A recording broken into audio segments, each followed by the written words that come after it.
ლაილაი წარმოგიდგენთ პროგრამას ინფორმატორი.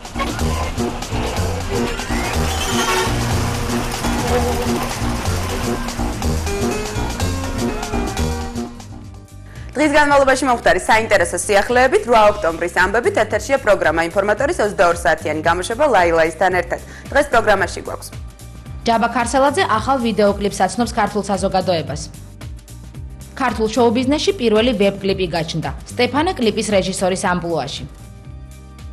რეჟისორი ლევან ბზვანელი მოკლემეტრაჟიან მხატვრულ ფილმს იღებს სახელწოდებით სკამი. ბორჯომში დაიხურა ფესტივალი ბროლის ნაძვი.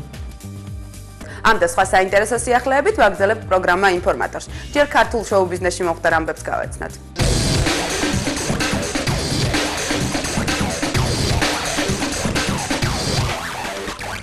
აჭარა მუსიკოლში შეიძლება ითქვას თელმა ქართულმა შოუ-ბიზნესმა მოიყარა თავი ჯაბა ქარსელაძის კლიპის პრემიერაზე. სიმღერაზე სახელწოდებით მაზეკ, რომელიც ავთო ბადუაშვილს ეკუთვნის, ხოლო ტექსტი მანანა გურგენიძის ვიდეო კლიპის დაზაორაშვილმა გადაიღო.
აი ხლა რაღაც უყურებდი კლიპს და იმედი მომეცა რომ შოუ-ბიზნესი მაგრა კარგად ვითარდება ჩვენთან.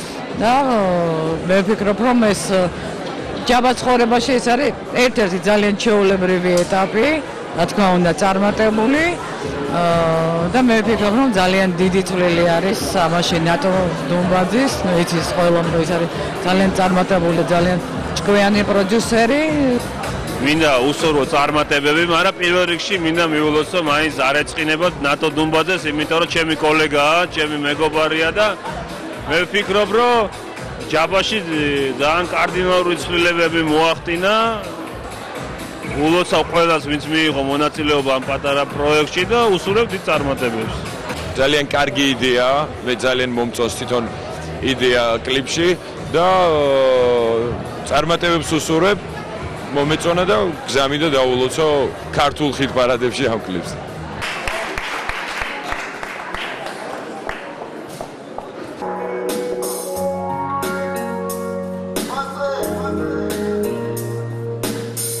მე შემიძლია ვთქვა, რომ არ ვიცი ხა რამდენად მართებულია ეს არ ვიცი, მე შედეგით ვარ კმაყოფილი.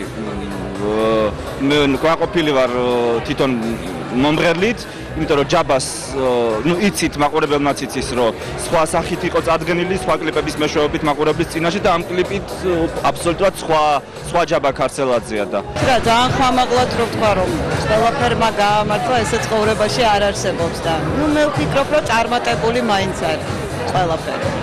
პრეზენტაციამდე მართლა ძალიან მღელავდი, რაღაც შინაგანად ალბათ ეს სერიოზული ნაბიჯი იყო ჩემთვის თვითონ კლიპი, პრეზენტაცია და მღელავდი ძალიან.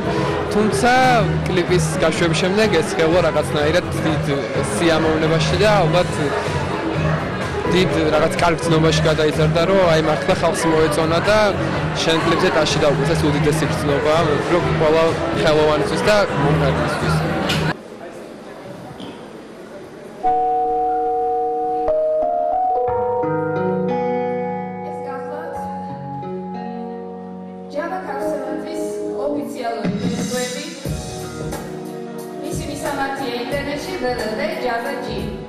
საიტი გამზადებულია სანეთის ვებ სტუდიაში.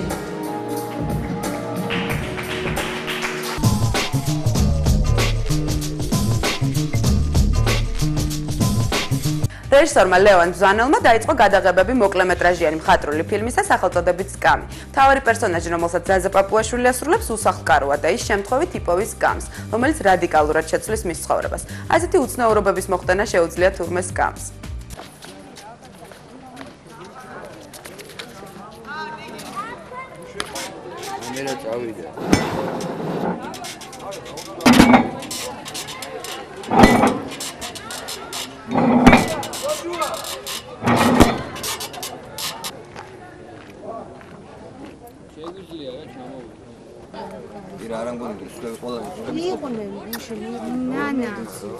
ფილმს იღებს ლევან ბზვანელი, ქვია ფილმს სკამი.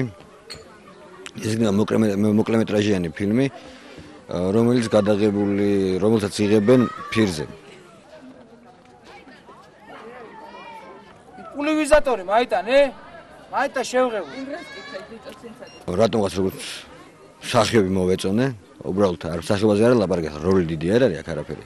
ჩემი როლი. ეპიზოდური როლია. $1000 ვერ გავხდი.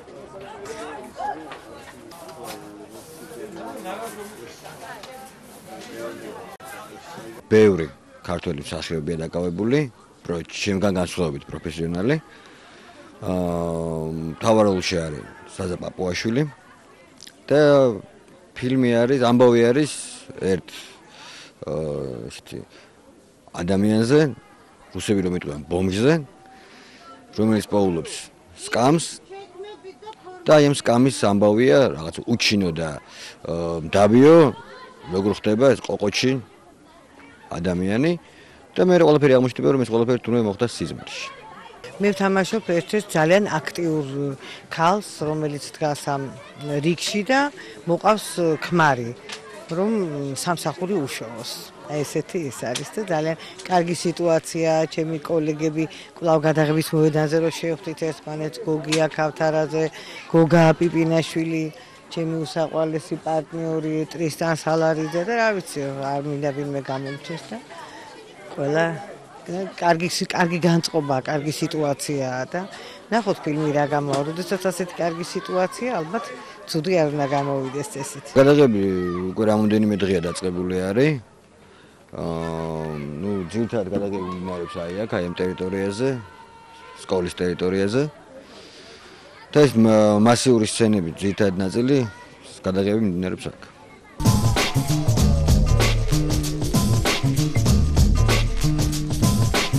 სტეფანე ცდილობს თავის შემოქმედებაში მაქსიმალურად გამოიყენოს თანამედროვე ტექნიკის საშუალებები და სიმღერაზე ხელები, რომელსაც ის მაია დარსმელიძესთან ერთად ასრულებს, ვიდეოკლიპი არც მეტი, არც ნაკლები ვებკამერით გადაიღო. თუ რას დააფიქსრებს ეს პატარა ობიექტივით მქონე კამერა, ალბათ ამას მალე ვნახავთ. მანამდე კი მინდა გითხრათ, რომ მსგავსი ვიდეოკლიპი ჯერ არავის გადაუღია.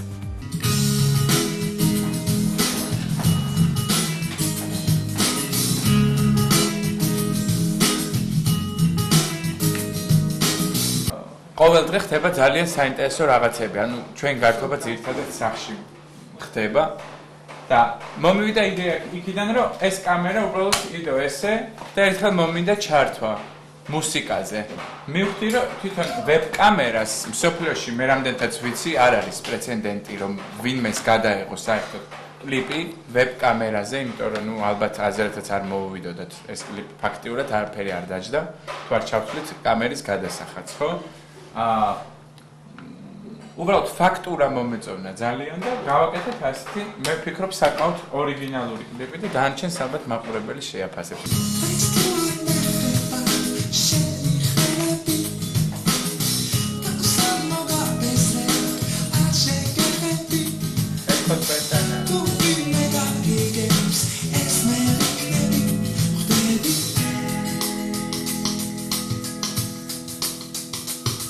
სიმღერა დაგვიწერა ჩვენმა მეგობარმა, მანუჩარ მანჯავიძემ, ტექსტი დავწერეთ მე და სტოპამ ერთად და ესეთი რაღაცა გამოვიდა.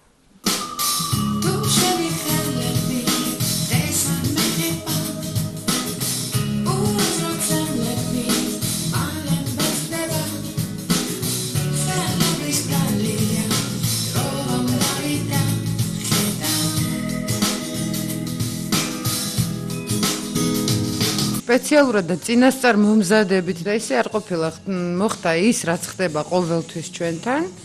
მოვიდნენ როგორც ყოველთვის ჩვენი მეგობრები და ეს რაღაცა ისე ვიჯექით გემრიელად, რომ უცბად სტოპამ ჩართო ეს კამერა და კლიპის აზრიც აქ გაჩნდა.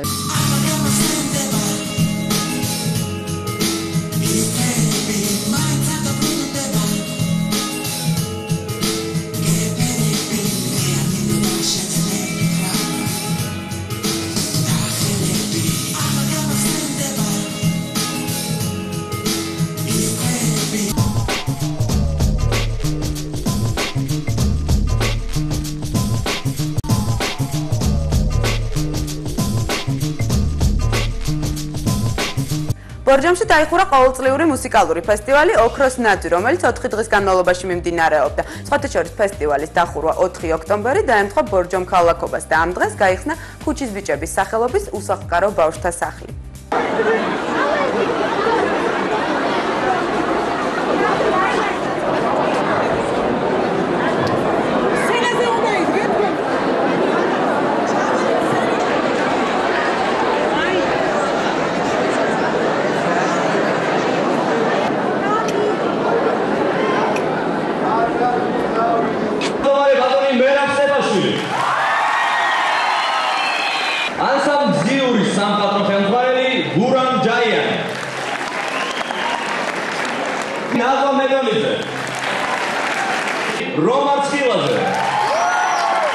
დღეს ჩვენ ვირჩევთ მომავალ თაობას, რომელიც ესტრადაზე უნდა დადგეს, თქვა გააგრძელოს შემოქმედებით ისვლა.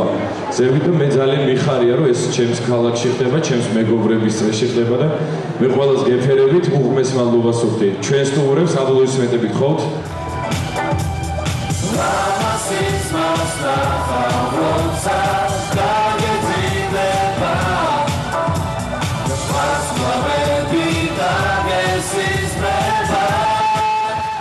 იხსნება ქუჩის ბიჭების სახელობის ბავშვთა სახლი, უპატრონო ბავშვთა სახლი, რომელიც გაუწევს დახმარებას ყველა იმ ბავშვს, ვინც არის დედმამის ბრუნველობას მოკლებული და ჩვენ ყველანაირად გვერდზე დაუდგებით, ყველანაირად ჩვენი დაქვემდებარების ქვეშ იქნება და ყველაფერს გავაკეთებთ ისე, როგორც საჭირო იქნება მათი კარგად ყოფნისთვის და მე ძალიან ბედნიერი ვარ, რომ ეს შევძელით ჩვენ. საქართველოს ბავშვთა ფედერაცია და ის ულამაზესი ჟიური, რომელიც დღეს აქ იმყოფება, აჯილდოებს ანსამ ჩიხოს აპლოდისმენტები. აი მამარები ეს უფრო ხმამა აპლოდისმენტები თუ შეიძლება გამარჯვებულებს.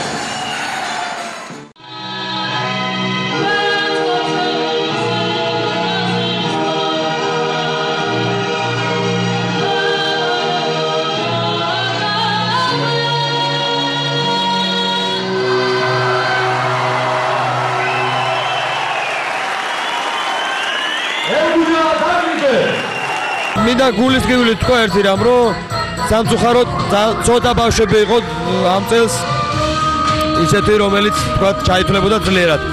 აქედან გამომდინარე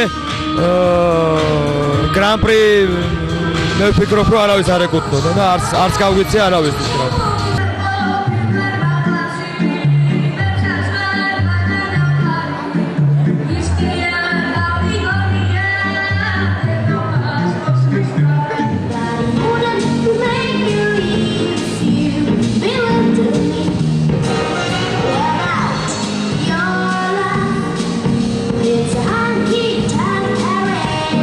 რაც შეეხება თავად ბავშვებს, მათთვის ეს ყოველთვის ზემი, ასეა ეხლაც და მინდა ყველა წარმატებას ვსურვებ და დავძინო, რომ ბავშვი ყოველთვის მართალია, განსაკუთრებით მაშინ, როცა ის მღერის. მთელი 10 წლის მანძილზე 94 წლიდან რაც მე ფესტივალ ბროლის ნოძის გამარჯვებული გახლავართ, ეს ფესტივალი მართლაც ძალიან ძვირფასი იყო ჩემთვის, რამე თუ ყველაზე კარგი დადებითი მოგონებები ბავშვობასთან სწორედ ამ ფესტივალთან ასოცირდებოდა.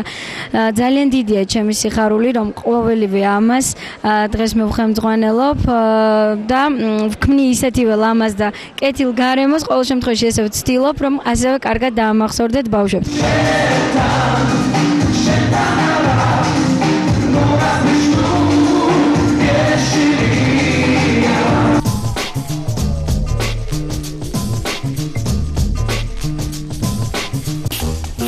ლაილაი წარმოგიდგენთ პროგრამას ინფორმატორი.